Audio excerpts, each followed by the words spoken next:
Hello friends, competition community में आपका बहुत बहुत स्वागत है। आज हम बात करने वाले हैं मध्य प्रदेश में जलवायु के संदर्भ में। देखिए, जब भी हम बात करते हैं जलवायु की, तो जलवायु का वास्तविक अर्थ क्या होता है और मौसम, जलवायु दोनों में क्या अंतर है, आपको ये चीज़ पता होनी चाहिए। देखिए, जलवायु जो है वो एक बहुत ही लंबे समय की बात होती है। मतलब बहुत लंबे समय तक एक स्थान का मौसम किस प्रकार का बना रहता है। जैसे कि हमने देखा है कि कभी कभी जो हमारी ऋतुएं होती हैं, जैसे कि अगर आप अंतर समझेंगे, देखिए पहली एक चीज़ हो गई मौसम, दूसरी चीज़ हो गई ऋतु और तीसरी चीज़ हो गई जलवायु। अब अगर हम गौर से देखते हैं, कभी कभी होता क्या है कि हम देखते हैं कि बारिश हो रही है और बारिश के साथ ही साथ में थोड़ी देर बाद में वहां पे आपको धूप देखने को मिलती है। तो बारिश के जस्ट बाद में धूप देखने को मिलती है तो हम कहते हैं मौसम बदला है। हम ये नहीं बोलते कि ऋतु बदल गई या जलवायु बदल गई। तो क्या बदलता है उस समय में? मौसम। मतलब मौसम जो है वो कम समय के लिए होता है, क्षणिक होता है। बात कर ले ऋतुओं की, तो ऋतु जो है वह मुख्यतः 3 प्रकार की होती हैं।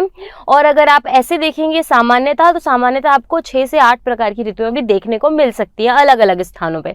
3 ऋतु कौन कौन सी हम सबसे ज्यादा जानते हैं? पहली जो होती है वो होती है ग्रीष्म ऋतु, दूसरी होती है शरद ऋतु और तीसरी होती है हमारी शीत ऋतु या फिर शरद ऋतु और तीसरी होती है हमारी बरसात या वर्षा ऋतु। जलवायु की हम बात करते हैं तो जलवायु एक विशेष क्षेत्र में होने वाला बहुत ही समय का एक परिवर्तन होता है। मतलब बहुत ज़्यादा समय से, जैसे कि करोड़ों लाखों साल से उस क्षेत्र में किस प्रकार का मौसम है, किस प्रकार की ऋतुएं आती जाती हैं, उस आधार पर, वर्षा के आधार पर, तापमान के आधार पर जब अनुपात निकाला जाए तब जलवायु निर्मित होती है। जलवायु के बारे में पता चलता है कि इस क्षेत्र की जलवायु किस प्रकार की है। मध्य प्रदेश की जलवायु की बात करते हैं तो मध्य प्रदेश की जलवायु जो है वो उष्ण कटिबंधी और मानसूनी जलवायु है। जलवायु की परिभाषा देखते हैं, किसी भी क्षेत्र में लंबे समय तक पाई जाने वाली ताप, वर्षा, आर्द्रता आदि की मात्रा तथा वायु की गति का औसत रूप में पाया जाना वहां की जलवायु कहलाती है या वहां की जलवायु कहलाता है। सिंपल सी बात है कि किसी भी एक क्षेत्र में लंबे समय तक जब वर्षा, आर्द्रता, तापमान और वायु की गति सभी का औसत अनुपात निकाला जाता है तो वो जलवायु कहलाता है। मानसून शब्द की उत्पत्ति अरबी भाषा के मौसम शब्द से हुई है, जिसका अर्थ होता है मौसम तथा ऋतुओं के अनुसार पवनों की दिशा में उत्क्रमण हो जाना। जलवायु का निर्धारण करने वाले कारकों को देखते हैं। मतलब ऐसे कौन से कारक है जिससे आपको पता चलेगा कि इस क्षेत्र की जलवायु किस प्रकार की है। देखिए, मान लेते हैं फॉर एग्जांपल ये एक क्षेत्र है और इस क्षेत्र में हमको जलवायु पता करनी है। आज मान लीजिए आज पहला दिन है और यहाँ पे ठंड है, और दूसरा दिन आया, यहाँ पे ठंड है, और ऐसे चलते चलते यहाँ पर लगभग 70 से 80 दिन पूरे केवल ठंड के दिन होते हैं। और इसके बाद हम देखते हैं कि फिर से 60 से 70-80 दिन फिर से यहाँ पे गर्मी के दिन आ जाते हैं, फिर बरसात के दिन आ जाते हैं। मतलब एक सामान्य जलवायु यहाँ पर है। लेकिन वहीं पे अगर 365 दिनों में से लगभग 300 दिन या फिर 280 दिन यहाँ पर केवल ठंड रहती है तो यहाँ की जलवायु शीत जलवायु, ठंडी जलवायु होगी, अत्यधिक ठंडी जलवायु होगी। तो ऐसे जलवायु का निर्धारण होता है। जलवायु को निर्धारित करने वाले तत्व कौन कौन से होते हैं? पहला तो होता है तापमान, जो आपको बहुत ज़्यादा अच्छे से क्लियर होना चाहिए कि तापमान की स्थिति के कारण जलवायु को निर्धारित किया जाता है। इसके अलावा होता है भौगोलिक स्थिति। भौगोलिक स्थिति से कैसे संबंधित है? देखिए, जब हम भौगोलिक स्थिति की बात करते हैं तो आपको पता है ये सूरज है और सूरज के चक्कर लगा रही है हमारी पृथ्वी, और पृथ्वी का जो नॉर्थ पोल है और जो साउथ पोल है, इन दोनों पोल्स में ठंड बहुत ज्यादा होती है। क्यों होती है? सीधा संबंध क्यों है? देखिए, ये सूरज जो है ना, कि इतना छोटा नहीं है बल्कि पृथ्वी से बहुत बड़ा है, पर मैं सिर्फ आपको एक एग्जांपल के थ्रू समझाने की कोशिश कर रही हूँ। सूरज की जो किरणें हैं वो पृथ्वी पर जब डायरेक्ट पड़ती हैं, इस तरफ में डायरेक्ट आती हैं, तो ये वाला भाग जो रहता है ये गर्म भाग होता है। तो यहाँ की जलवायु जो है वो ग्रीष्मकालीन जलवायु अपने आप ही हो जाएगी, क्योंकि यहाँ की जो जलवायु है वो सूरज की सीधी किरणें आ रही है, इस कारण से ग्रीष्मकालीन हो जाएगी। वहीं सूरज की हल्की तिरछी किरणें जो है वो इस तरफ में जाएंगी, परंतु ये वाला जो हिस्सा है एकदम नॉर्थ पोल और एकदम जो साउथ पोल है, यहाँ पर सूरज की किरणें नहीं पहुंच पाती, यहाँ से टकरा जाती हैं और इस कारण से ये वाला जो हिस्सा है यहाँ पे शीत ऋतु सर्वाधिक रहती है और यहाँ की जलवायु ठंडी जलवायु है। तो हमने देख लिया तापमान की स्थिति और भौगोलिक स्थिति दोनों चीजों को। तो देखिए कोई भी अगर जो क्षेत्र है वो अगर यहाँ है तो उसकी जलवायु अपने आप हो गई ठंडी जलवायु, और अगर यहाँ पे बीच में है तो उसकी जलवायु हो सकता है कि उष्णकटिबंधीय हो या फिर ग्रीष्म जलवायु हो, इस टाइप से। वर्षा का समय और मात्रा। वर्षा का समय आर्द्रता को तय करता है, इस कारण से हवा की गति और औसत अवस्था। देखिए हवा की गति, हवा से ही वर्षा होती है, आपने पढ़ा होगा जब भी आप जलवायु पढ़ते हैं तो आपको पता होगा कि हवा के कारण ही वर्षा होती है। तो इस आधार पे ये भी चीजें बिल्कुल सही। जलवायु को निर्धारण करने वाले तत्व ये हो गया। फिर हम देखते हैं जलवायु को प्रभावित करने वाले तत्व कौन कौन से होते हैं। किसी क्षेत्र की शीतकालीन जलवायु है, अब इस जलवायु को कौन कौन से तत्व प्रभावित करेंगे। पहला है समुद्र तल से दूरी, ठीक है। भूमध्य रेखा से दूरी, भूमध्य रेखा से कितनी दूरी, क्योंकि भूमध्य रेखा जो है वहां पर सूरज की किरणें एकदम सीधे मध्य में पड़ती हैं। कर्क रेखा से दूरी, कर्क रेखा क्योंकि ऊपर हम देखते हैं 23.5 डिग्री पर है। पर्वतों की स्थिति, अक्षांशीय स्थिति, जल एवं स्थल का वितरण और वर्षा की मात्रा जो है वह हमारी जलवायु को प्रभावित करने वाले तत्व कहलाते हैं।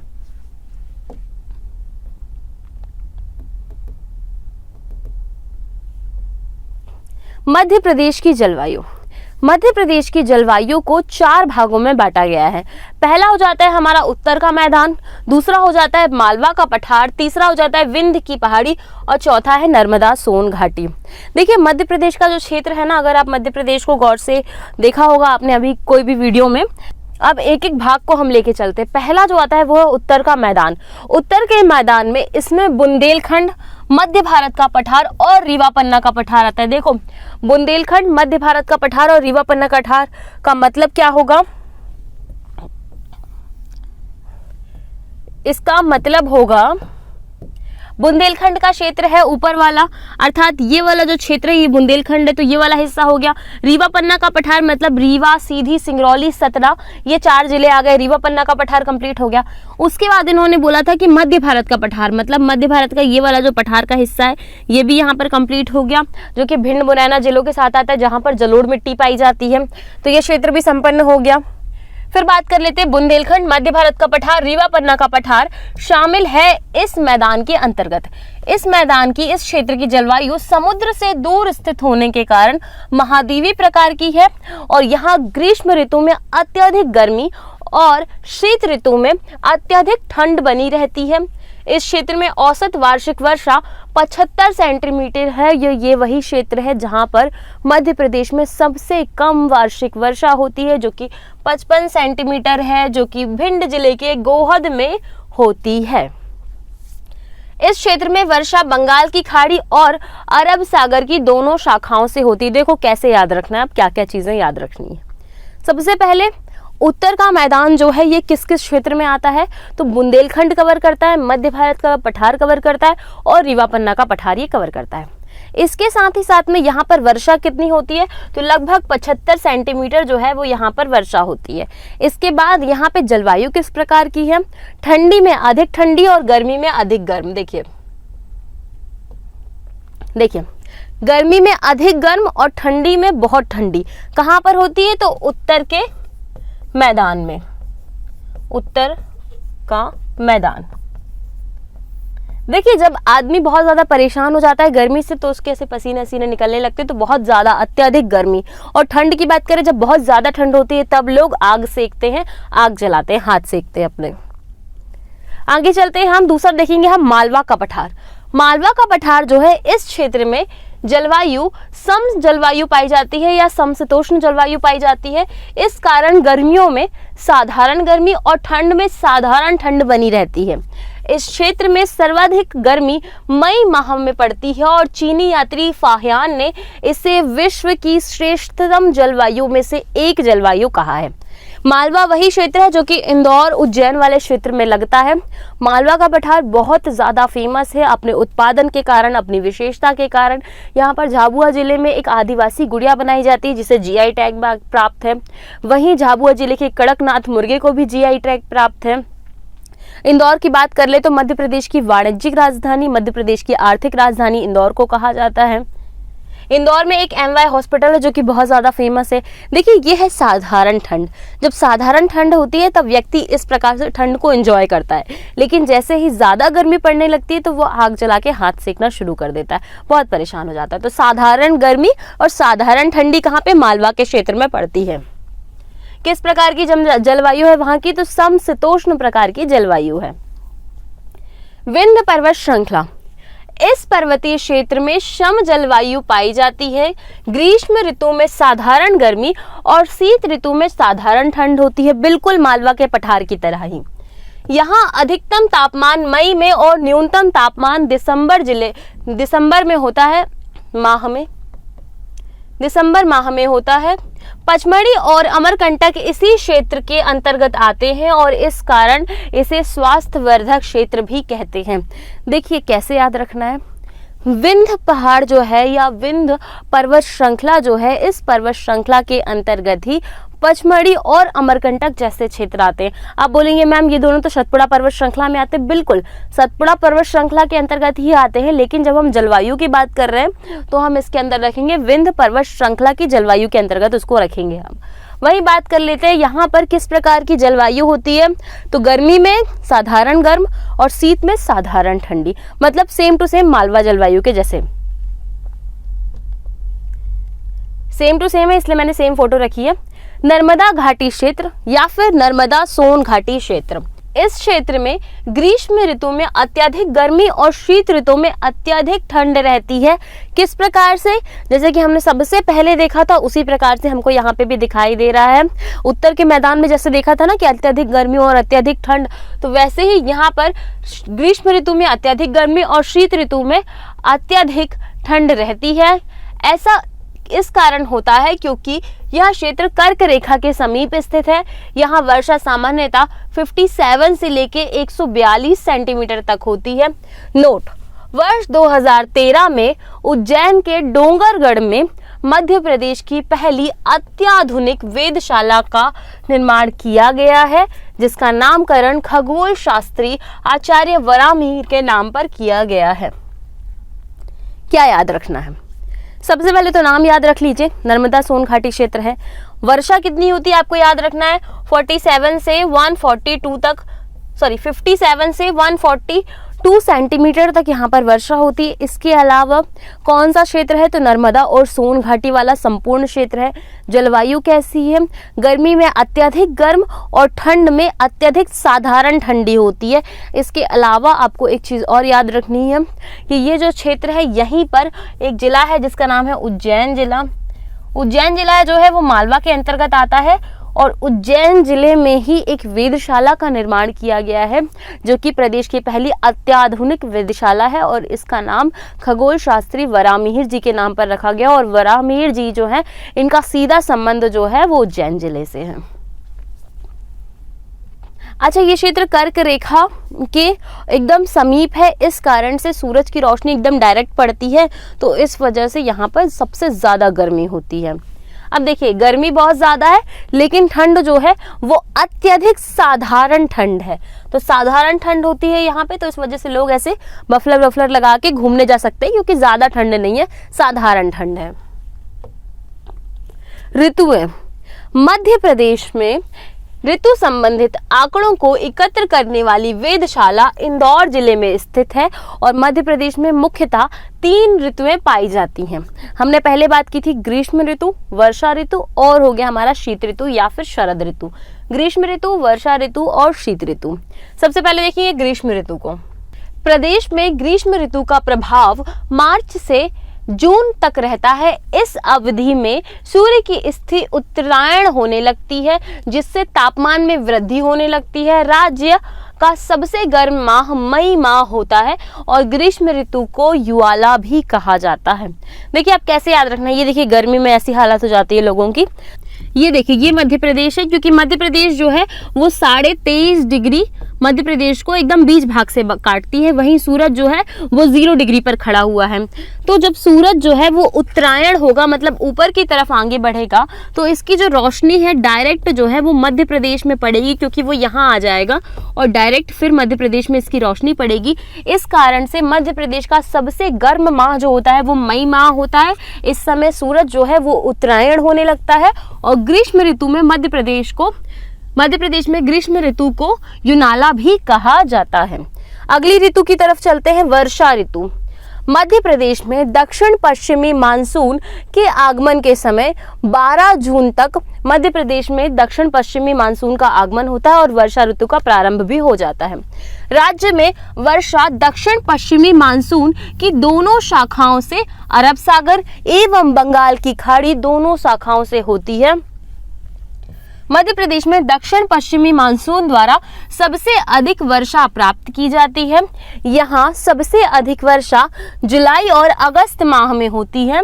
मध्य प्रदेश में वर्षा मध्य जून से लेकर अक्टूबर तक रहती है। इस प्रदेश में औसत वर्षा 112 सेंटीमीटर होती है और प्रदेश में सबसे अधिक वर्षा जो है वो पचमढ़ी में होती है, जो कि होशंगाबाद जिले के अंतर्गत आता है। वहाँ पर 199 सेंटीमीटर वर्षा होती है। और सबसे कम वर्षा की बात करेंगे तो भिंड जिले के गोहद में मध्य प्रदेश की सबसे कम वर्षा होती है। प्रदेश की भौतिक संरचना के स्वरूप के कारण यहाँ औसत वार्षिक वर्षा में स्थानीय भिन्नता पाई जाती है। मध्य प्रदेश में वर्षा ऋतु को चौमासा कहा जाता है, ग्रीष्म ऋतु को युनाला और वर्षा ऋतु को चौमासा। देखिए अब कैसे आपको याद रखना है, क्या क्या चीजें याद रखनी है। सबसे पहले वर्षा ऋतु की बात कर लें तो आगमन कब होता है। वर्षा ऋतु का आगमन जून में हो जाता है। सबसे ज्यादा वर्षा कब होती है तो हम देख चुके हैं कि अगस्त जुलाई माह में मध्य प्रदेश में सबसे ज्यादा वर्षा होती है। कुल औसत वर्षा कितनी है तो 112 सेंटीमीटर कुल औसत वर्षा है।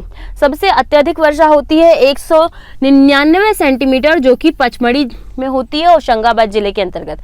सबसे कम होती है 55 सेंटीमीटर, जो कि भिंड के गोहद में होती है। अब प्रदेश की संरचना के स्वरूप, सीधी सी बात है, एक ऐसा फ्लैट मध्य प्रदेश तो है नहीं कि वर्षा सब जगह एकदम इक्वल होगी, आगे पीछे है। इसके अलावा में बहुत सारी बड़ी बड़ी पर्वत श्रृंखलाएं स्थित है, तो इस वजह से वर्षा सामान्यतः बराबर नहीं हो पाती, भिन्न भिन्न आकार में होती है। मध्य प्रदेश में जो वर्षा है वो दोनों मानसूनों से होती है, मतलब अरब सागर की शाखा से भी होती है और बंगाल की खाड़ी से भी होती है। यह है वर्षा ऋतु। शीत ऋतु की बात करते हैं।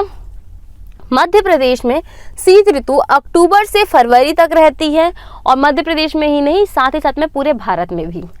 मध्य अक्टूबर में मानसून के लौटने के बाद भी वायु में आर्द्रता बनी रहती है। राज्य में सबसे अधिक ठंड दिसंबर माह में होती है।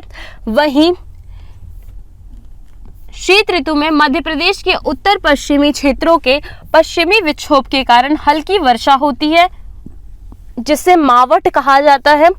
मध्य प्रदेश में शीत ऋतु को सियाला भी कहा जाता है। यहाँ पे को आएगा। देखिए अब क्या पढ़ना है यहाँ पे। मध्य प्रदेश में ठंड जो है वो कब से कब तक रहती है, तो मध्य प्रदेश में जो ठंड है वो अक्टूबर से फरवरी तक रहती है। इसमें सबसे ज़्यादा ठंड किस माह में होती है, तो एक होती है दिसंबर माह में और दूसरी होती है हमारी जनवरी माह में। अब इसके बाद जो है जो शीत ऋतु है वह मध्य प्रदेश में क्या कहलाती है, तो सियाला भी कहलाती है। इसके अलावा आपने देखा होगा कि जब ठंड होती है ना तो हल्की हल्की बूंदाबांदी होती है, और उस बूंदाबांदी को, जो हल्की हल्की बारिश होती है वायु में आर्द्रता होने के कारण, उसे मावट कहा जाता है। क्योंकि ये क्वेश्चन पूछ चुका है एक बार कि मावट किसे कहते हैं, तो आपको पता होना चाहिए कि पश्चिमी विक्षोभ के कारण हल्की वर्षा होती है मध्य प्रदेश में ठंड के समय में, और उसे ही मावट कहा जाता है। यह है शीत ऋतु, और ये आपको दिखाई देता है मध्य प्रदेश में देखने के लिए, और ये बाहर अलग दूसरे देशों में या शहरों में दिखाई देता है। अब हमने मध्य प्रदेश की जलवायु को संपन्न कर लिया। ज़्यादा बड़ा चैप्टर था नहीं जलवायु का, बहुत छोटा था, ज़्यादा डाटा नहीं था जलवायु का। इस कारण से वीडियो अभी यहाँ पे समाप्त करते हैं हम। नेक्स्ट हम जलवायु के MCQ कवर करेंगे और इसके बाद आगे अगली वीडियो में मिलते हैं। Okay, thank you so much.